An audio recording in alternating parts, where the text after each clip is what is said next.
Look closely. What do we all have in common? No matter what corner of the world you live in, you need food, water, shelter, and money. Half of every transaction involves money in exchange for goods or services, stocks, a loaf of bread, illegal drugs. You gotta pay for it. We spend much of our lives chasing money to make a living and accomplish our dreams. But it's also an instrument of destruction. Some might say evil, driving criminals to lie, steal, and even murder. The existing banking system extracts enormous value from society, and it is parasitic in nature. Money is a catalyst for the worst and the best of human endeavor. Before civilization, we created currency, fuel for wars, the path to power, champion and enemy of innovation. Money is so integral to our society and our global economy that its true nature remains a mystery to most. This is the story of money, perhaps the end of money as we know it. No matter how fat your bank account or how thin your wallet, to us it's all cold hard cash. There are some who want to kill it. Get rid of it. Burn your dollars, your euros, your yen, and transform every penny you have into ones and zeros, digital currency.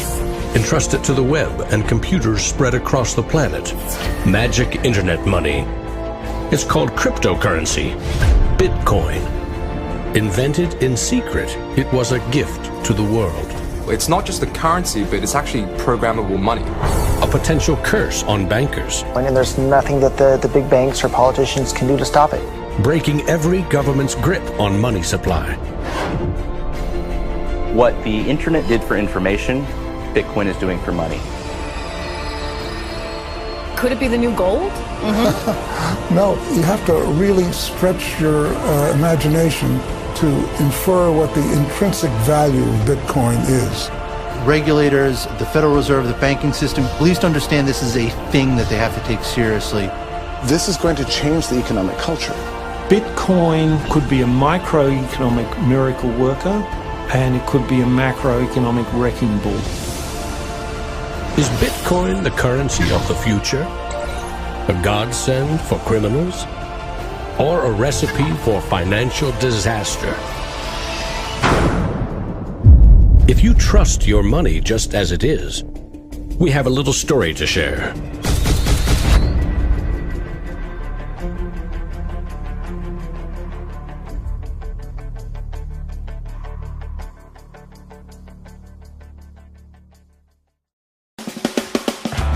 Once upon a time, there was a big party with everyone standing around the punch bowl, drunk. Politicians credited the strong economy to their wise decisions. Businesses jumped into new profitable markets, ignoring risk. In fact, the experts said there was no risk. Then, troubling market data from minor countries spooked the markets. Rumors spread. More bad news rattled housing prices at the heart of the financial world. A major bank went insolvent. Investors and businesses made a run on the other banks, demanding their cash deposits. The largest financial institutions in the center of the modern world were frozen. Assets were seized. Banks foreclosed. A credit crunch threatened the entire world economy. And then, finally, the government stepped in. The largest bank bailout ever. Swift action by the head of state had saved the day. Remember that? No, you don't. It happened 2,000 years ago. Rome, 33 AD. Ground zero for the first recorded liquidity crisis and government bailout in history. The largest empire the world had ever seen was brought to its knees by a banking disaster. Emperor Tiberius used money from the national treasury to bail out the country's troubled banks and companies. History may not repeat itself, but it certainly rhymes. Badly. People in power and their money have always been at the very center of it.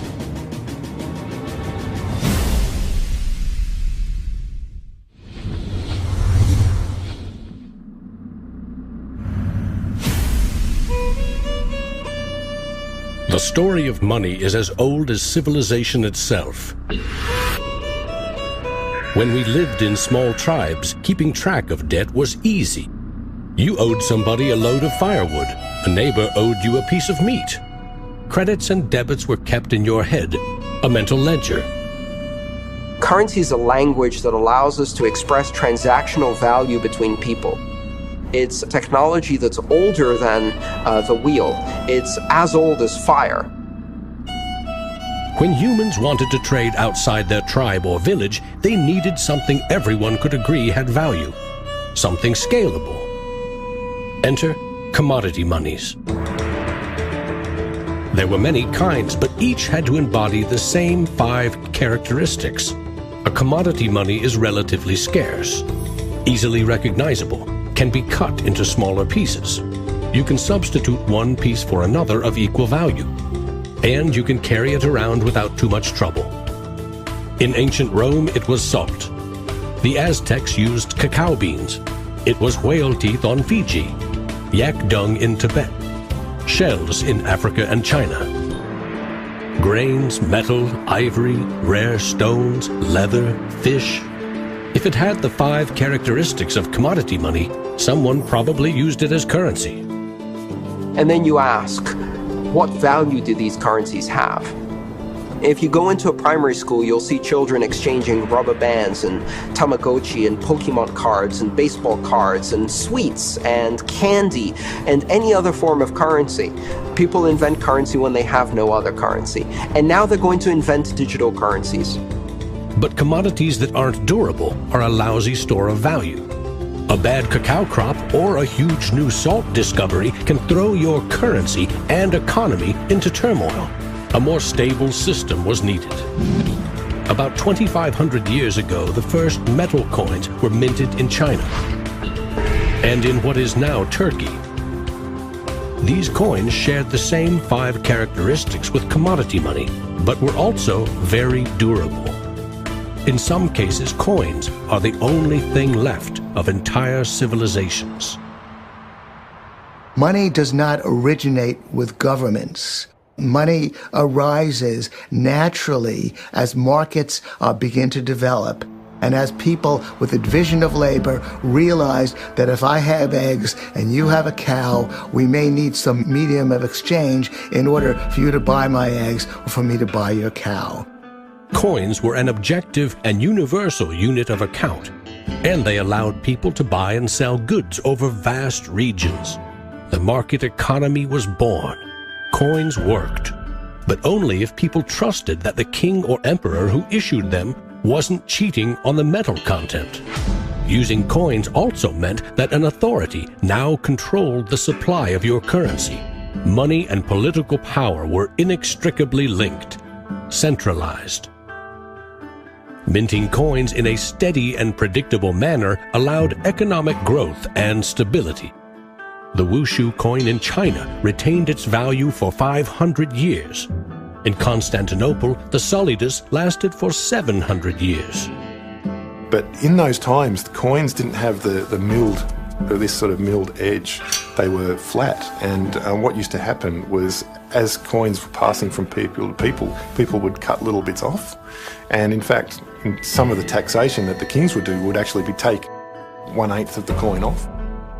Taxes built castles and financed military campaigns, expensive hobbies. Soon, royal mints were substituting cheaper metals for silver and gold. This is called debasement, and Europe's kings made a habit of it. The currency of France was debased every 20 months for 200 years.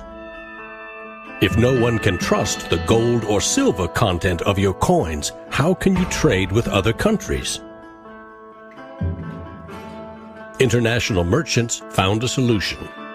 They recognized that one person's debt has value. It can be traded or transferred.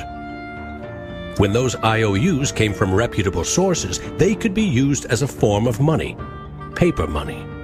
This money was not based on hard commodities or metal, but instead on someone's promise to pay. Merchant families like the Medici in 15th century Florence acted as clearinghouses for these IOUs. It worked like this. an English trader ordered a shipment of Italian cloth from the Medici for 100 gold coins. His promise to pay the Medici was put on paper. Meanwhile, the Medici owed 100 gold coins to another trading partner for delivery of wine from France. The parties didn't go to the expense of transporting and exchanging gold coins. Instead, the paper was transferred. Everyone agreed that the paper had value, 100 gold coins, but only because everyone trusted the Medici as solvent middlemen. They had created a paper money machine. Within a few generations, they rose from low crime to high finance. Their great wealth helped fuel the Italian Renaissance and elevated the family to levels of enormous political power, the power to marry into royal families and get elected as popes. The ties binding money to power, politics, and influence now ran through church and state. Merchants had proven that creating paper currency could be wildly profitable. Goldsmiths wanted in on the action. Imagine it like this. If the goldsmith had seen over a period of time that some of the coins he was storing for people were gathering dust, the people who owned them don't need them right now. So what if I go and lend them out into the community and I charge them interest on this loan? So he starts out lending some of these gold coins, and then later he realizes, actually, people don't even want the gold coins, they just want the piece of paper that says the gold coins are in the bank and with the goldsmith. So I can now make a loan with these pieces of paper. And whatever I write on a piece of paper, as long as people trust me, they'll trust the paper. And effectively, the goldsmiths and the early day bankers, they had literally acquired the power to print money. More and more private paper money from merchants and banks circulated and began to rival the crown's coins. The power inherent in controlling and issuing money began slipping away from the rulers. They couldn't tax or debase this new kind of money, but they had bigger ambitions than ever with trading posts, colonies, and empires that now stretched across the globe. For centuries, European countries would take turns building massive fleets and waging war on each other to rule the world.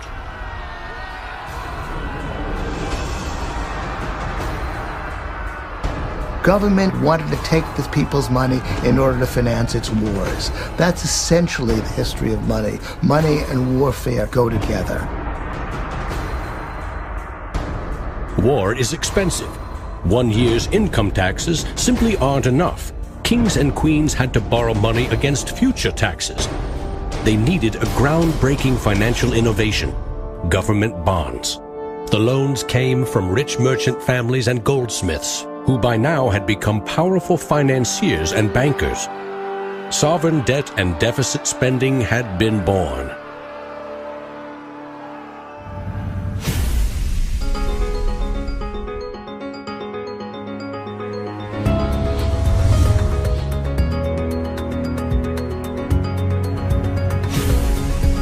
In 1694, the Bank of England was established to fund a war against France. England's central bank was privately owned and granted the monopoly to issue banknotes, paper that could be redeemed for an equal amount of gold from the government coffers. The central bank soon also managed the entire debt of the crown. Money has been a tool of sovereignty for centuries. Being able to issue currency gave you the power, but it also gave the value to that monetary supply by backing it with a force of state, with essentially the debt of state. When the U.S. won independence from Britain, the first article of the new Constitution gave Congress the exclusive right to coin money. This currency's value was tied to gold in government vaults. From 1781 until the Panic of 1907, the financial system of the U.S. was an economic petri dish. Brief central banks, state banks, private currency, government currency, depressions, strong growth, recessions, regular boom and bust cycles. The long term, as far as capital is concerned, people want predictability. People want stability. From the back of that, they can plan. Now, it's very hard to plan in the long term with such a level of volatility. In 1913, bankers and politicians decided that it was in the country's best interest, and theirs, to have a permanent central bank. They created the Federal Reserve. Among its jobs, expand or contract the supply of a single national currency, the Federal Reserve Note. The dollar was tied to gold, and strategic control of it would avoid booms that lead to busts. At least that was the plan. Then came 1929.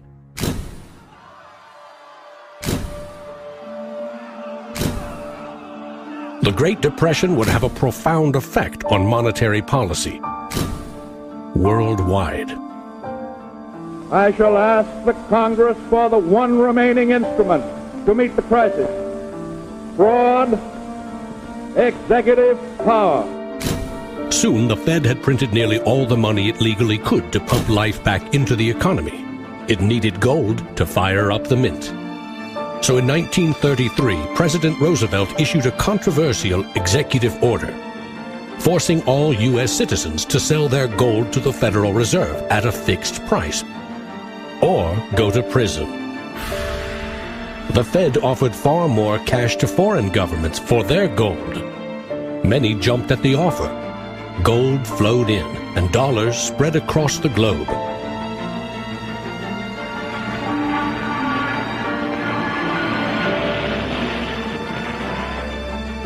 World War II devastated nearly every major economy, except the United States. The military and industrial juggernaut emerged as the global financial superpower. The dollar had become the world's most stable and trusted currency. Other countries pegged their currency to the dollar, which could still be redeemed for gold. In fact, the U.S. owned more than half of the world's gold reserves. In the next few decades, more dollars flowed to foreign countries. Governments began debasing their coins with cheaper metals and printing more of their own currency than they had in gold. The bond between precious metals and paper currency was cracking. This is a 1966 50-cent piece. It was the last coin in regular circulation in Australia to contain silver, and it contains 80% silver. So in 1966, this was 50 cents. Nowadays, it's $8 roughly in silver alone. By 1966, foreign nations had had enough of the U.S. collecting gold and printing cash. And they had more value in dollars than the U.S. had bullion in its vaults. They demanded gold in return for their paper dollars.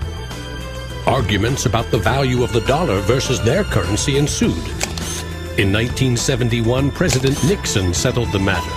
He severed United States currency from the gold standard. I have directed Secretary Connally to suspend temporarily the convertibility of the dollar into gold or other reserve assets, except in amounts and conditions determined to be in the interest of monetary stability and in the best interest of the United States. Never again could anyone legally demand U.S. government gold in exchange for paper dollars. For better or worse, the dollar was now backed solely by the full faith and credit of the United States government.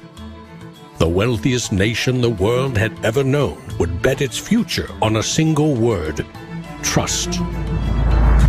People have this mythology of money that is based on very little fact.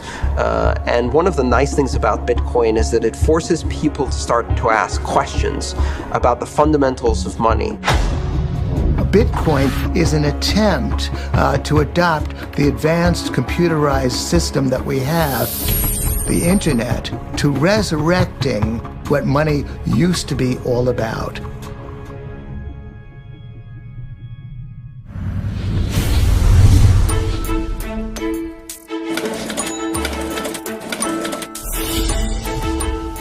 I think our dollar policies, our monetary policies, our fiscal policies have absolutely created a nation of debtors. Not just personal debt, not just corporate debt, but government debt. I mean, you have to look at those all together as one big thing. What is the wealth of the nation? Well, the wealth of the nation is a gigantic hole of money that we owe to the rest of the world that is never going to be paid back. Today, the United States pays more than $400 billion in interest to its creditors every year. When a government spends more money than it collects in taxes, it simply borrows more, or it creates more. At one time, every piece of paper money was backed by gold. Remember, For every $20 bill, there was $20 worth of gold in the government vault. Not anymore. Today, governments create currency by first creating bonds or treasury bills. These bonds are sold in the market, generating funds for the government that issued them. Large banks buy U.S. bonds to flip them, selling them to the Federal Reserve at a profit. This is the magic money machine. You see, the Fed is America's central bank, but it doesn't have any money. No cash on its balance sheets. When a bank buys a bond and takes it to the Federal Reserve, the Fed simply says, "Thank you, Mr. Banker. Here's the principal and some profit."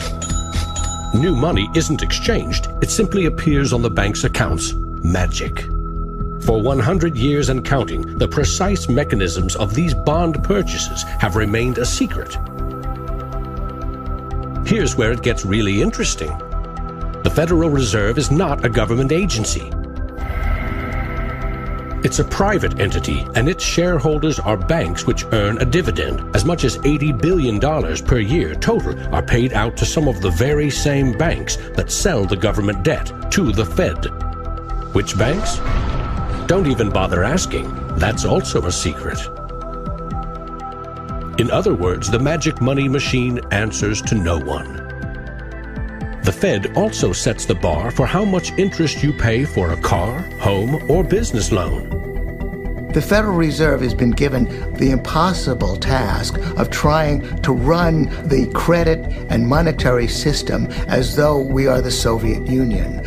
It's the central planner for the key aspect of capitalism, which is how money and credit is allocated. The Federal Reserve, on balance, does not help the economy. On balance, it hurts the economy. And it's bound to make mistakes, even with the best of intentions. The Fed is also supposed to boost employment with low interest rates, encouraging people and businesses to buy more goods and services. Governments getting involved in money is a good thing, and it's also a bad thing. It's a good thing because money is the arteries of the economy, the blood supply of the economy. Markets are subject to bouts of euphoria and despair, and it makes sense for governments to back currency and manipulate it. Moving the money supply up and down is the most powerful way to sedate that boom and bust cycle. Manipulating the supply of money has short-term and long-term consequences.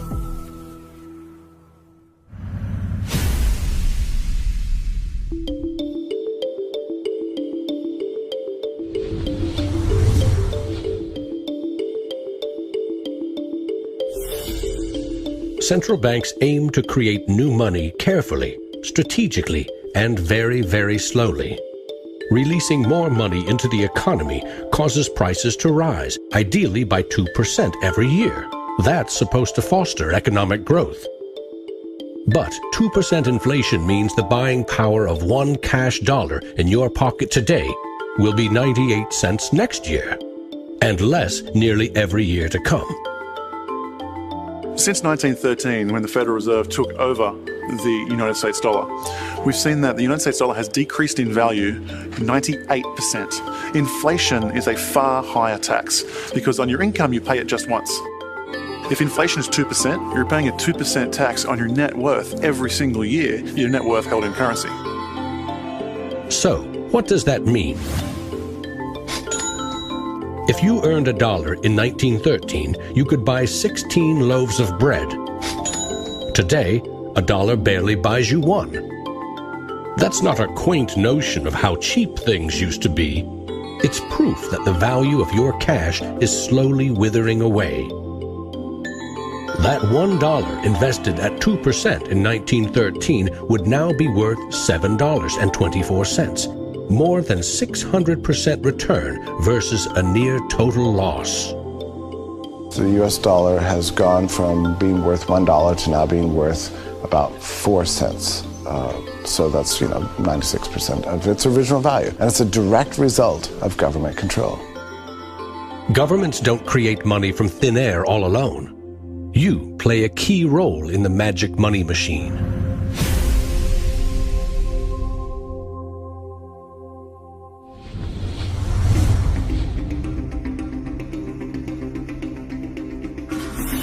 It's not really the central banks that are the problem.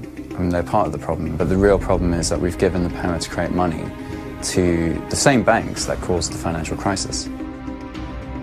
We put our paychecks and savings into a bank account and draw from it as we need it. The banks are custodians of our money. Right? Wrong. It is now the property of the bank on their balance sheets. They can do just about anything they want with it. For example, create new money. Here's how. Your bank account shows $100, but the bank only holds $3 and loans $97 to Bob to buy something. In the bank's computers, you still have $100 in your account, but Bob now has $97 of new virtual money in his account. Just digits on a computer screen. There's no cash, no gold, or anything else backing up the new numbers in Bob's account. Just his promise to pay it back. This is new money created as debt. When those $97 are spent, say in a shop, the shop owner deposits into another bank, and it is lent out again, and again, and again. And each of these people have numbers in their accounts showing that they own this money. So your original $100 has multiplied. Now there are over $3,300 in the system. This process of loaning out far more money than a bank actually has as cash on hand is called fractional reserve banking. In the UK, 97% of the money that exists is just numbers in the computer system, and those numbers are created by the banks. Banks earn untold billions in interest every year by creating and lending virtual money. What's more, banks don't even need your deposit to create new money. If they consider someone credit-worthy for a loan, they can put new magic money into his or her account and start charging interest. So reporters talk about Bitcoin as though it's the first digital currency. But actually we use digital currency every time you make a transaction through internet banking or through your bank card. Actually, it's not even just digital currency, it's digital currency that is created by the banks, essentially out of nothing. In other words, all new money is debt. This is the part of money creation that isn't taught in economics class.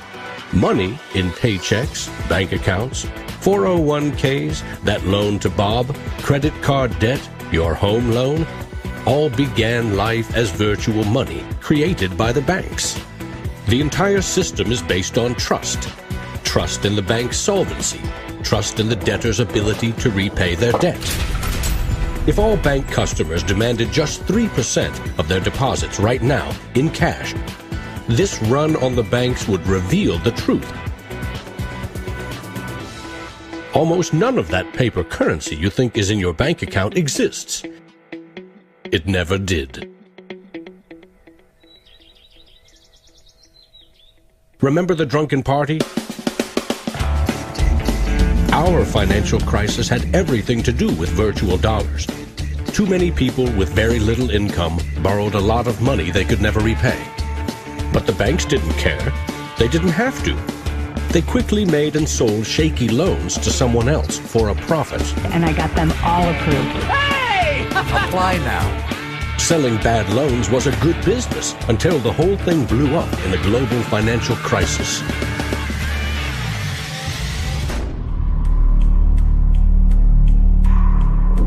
The magic money machine destroyed 30 million real jobs.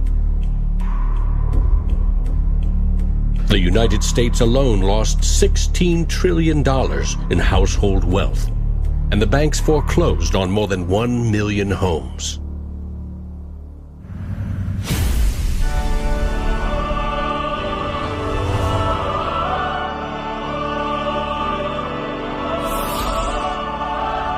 Selling subprime loans and betting they will fail may not be sacred, but it is lucrative.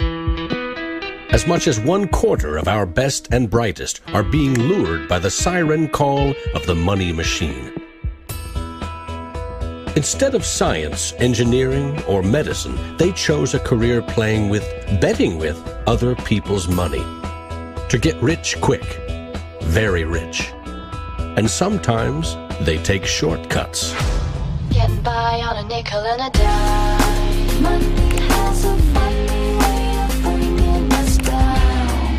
They say it makes the world go round and around. My ancestors in Greece talked about the corrupting influence of power, and nothing has changed in these 3,000 years. When you give control over massive amounts of money to a few individuals, they will take advantage of that control.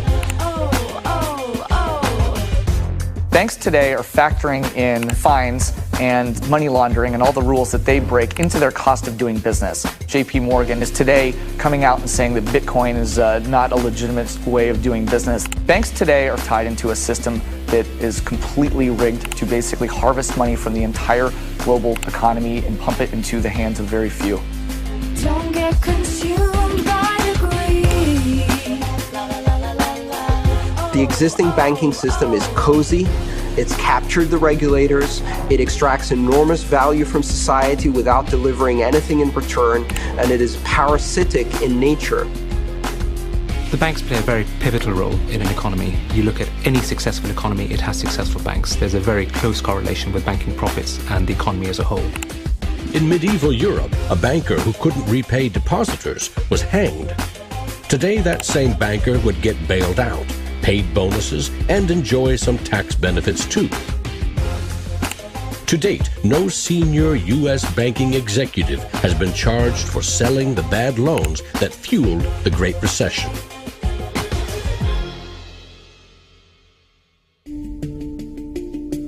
In December 2014, just 6 years after the last banking crisis brought the world to its knees, a congressman snuck a last-minute provision written by Citigroup into a crucial funding bill. The provision allows the largest U.S. banks to once again make risky derivatives bets with bank deposits. But no need to worry. If the banks implode again, lost deposits must be paid back by U.S. taxpayers.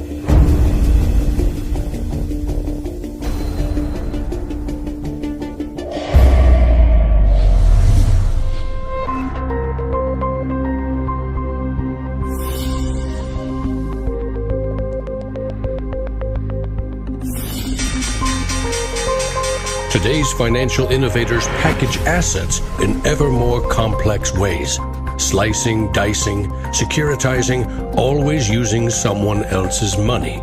They sell debt, transfer risks, leverage bets. That's what they call innovation. When you're talking about financial innovation, Bitcoin certainly is a very good example of innovation. But there's also been other innovations that people a bit closer to the world of finance would cite as good examples. An example of that would be the original swaps market. From there moving on to the credit default swap. It is an excellent example of financial innovation, but also if it's used incorrectly, it can create a lot of problems, as we've just seen. History teaches that the most revolutionary and disruptive innovation nearly always comes from the fringe, not from corporate cubicles. True innovators see the world differently. They see the big picture, creating new products and entire systems that lead to new industries. Steve Jobs called them the square cogs in round holes. It's unsurprising that new innovations always come from a niche group of early adopters, because it is inherently very hard for many people to realize the benefits of new technologies. In 2011, most Bitcoin community people were either people from the technology space, the geeks and hackers, or people from the traditional financial industry. There are even some bankers and hedge fund traders using Bitcoinica at that time as well, which was really surprising to me. A radical new idea is often met with skepticism, ridicule, even hostility from those who stand to lose the most from its success. Case in point, the automobile. In the late 19th century, Carl Benz and others built the first cars, contraptions that could threaten the stagecoach and railroad industries. These self-propelled vehicles, or road trains, would certainly scare horses, injure people, and damage roads. Cars, the railroad barons said, were just too dangerous. And to protect us, they used their power to pass a law in 1865. It required every automobile in England to observe a 4-mile-per-hour speed limit and to be operated by a crew of 3, a driver, an engineer, and a flagman. This heroic flagman walked in front of the car to warn fellow citizens of the coming danger. The railroad tycoons, the lawmakers, the self-appointed gatekeepers used regulation to stifle innovation. But they didn't invent the flagman. He's been around for a long time. For centuries, very few could read. Books were copied by hand. The people in control, political and religious leaders, wanted to keep it that way, and they greeted Johann Gutenberg's printing press with licensing laws, publishing bans, taxes. In some parts of the world, printing was a crime punishable by death. After all, they were just protecting us from dangerous ideas. Before the printing press, there were an estimated 30,000 books in all of Europe. 50 years later, there were 10 million. As Gutenberg's invention flourished, the Dark Ages withered. Progress couldn't be stopped. But the flagman never stops trying. His masters set him loose on each of these innovations because they threatened someone's profits, someone's control. But remember, this is a story about money. What if a technological innovation allowed anyone in the world to be their own bank? To create a currency free from taxes and banking fees?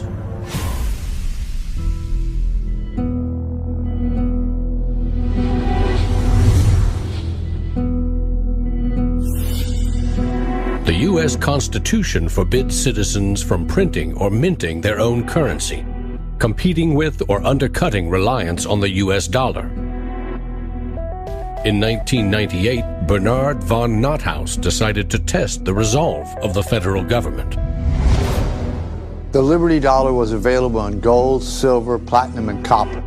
It was available in 3 forms, both in specie, in other words, gold and silver, in paper, as warehouse receipts, and in digital form. Obviously, the government didn't like it. They arrested me and convicted me of counterfeiting, fraud, and conspiracy, and I'm currently awaiting 22 years sentence in federal prison.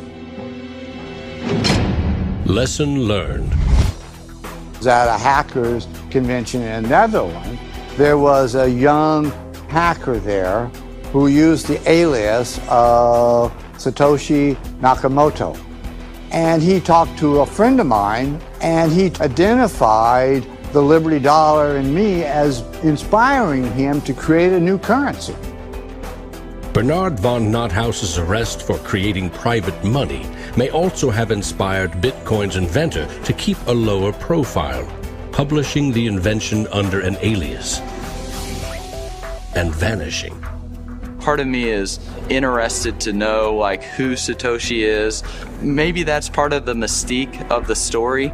It's completely irrelevant to the functioning of Bitcoin because we have the code to read, but it would be kind of fun to know. Who is Archimedes? Who is Euclid? We don't know. We don't know if Euclid was one person or multiple people. And you know what? It doesn't matter. Euclidean geometry works whether I know who Euclid was or not, whether Euclid was a moral and good person or whether he was a corrupt plutocrat and a bastard. Science and mathematics have essential truth that stands alone, irrespective of its inventors and irrespective of their motives. Well, Bitcoin is a system based on mathematical truths, and these mathematical truths stand alone. We can read the source code in Bitcoin and understand it, and it will be true whether Satoshi Nakamoto is a man, a woman, a collection of individuals, a government agency, or aliens from the future. Bitcoin is digital currency and computer software. Capital B Bitcoin is the shared code that creates a global payment network using computers connected to the internet. Bitcoins are virtual currency, digital money created, stored, and exchanged on that network. But unlike virtual dollars created by a banker, this new currency was created with math by an anonymous inventor. Bitcoin is an open-source software protocol like much of the code supporting the internet and email. Open source means anyone, everyone can use the protocol. No one person or company can control it. Every change to the software is public, open, and transparent. The code was first developed by Satoshi. Then there were dozens, now hundreds, of programmers constantly collaborating to improve Bitcoin's features and security. So what makes Bitcoin a breakthrough? It tackles an ancient human dilemma and solves a computer science problem. Any shared information or data can be flawed, corrupted. Anything can be faked. How do we know that what we're receiving can be trusted? In our traditional mindset, it's very important to know who is behind this currency because their reputation is significant in knowing that our funds and the true wealth is actually safe. In finance, we rely on trusted third parties like banks, credit card companies, remittance services. They keep track of money as it moves from one account to another, and they charge us handsomely for it.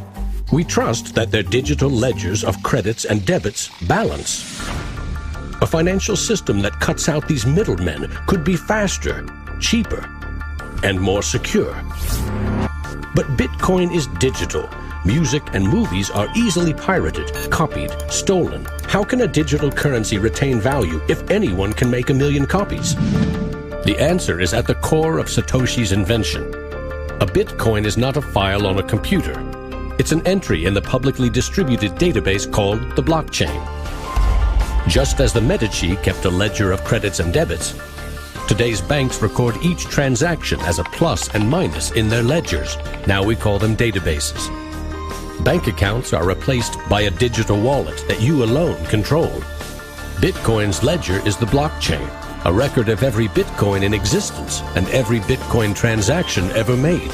It always balances because no Bitcoin ever leaves it. When a Bitcoin is sent from one digital wallet to another, what they are really sending is control over that part of the database. Code that is a unique key for the new owner. As the network processes transactions, it constantly synchronizes the one ledger across the global network. Each computer or Bitcoin miner has a complete and identical copy. And because the blockchain is public, it cannot be controlled by any one person or computer.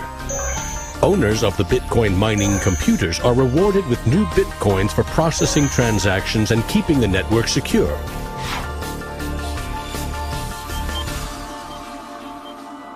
In other words, the Bitcoin network replaces banks and bankers. Today, the combined computing power of this global network is greater than the 500 biggest supercomputers combined, times 10,000. And because every transaction is verified and recorded by the network, a Bitcoin cannot be forged.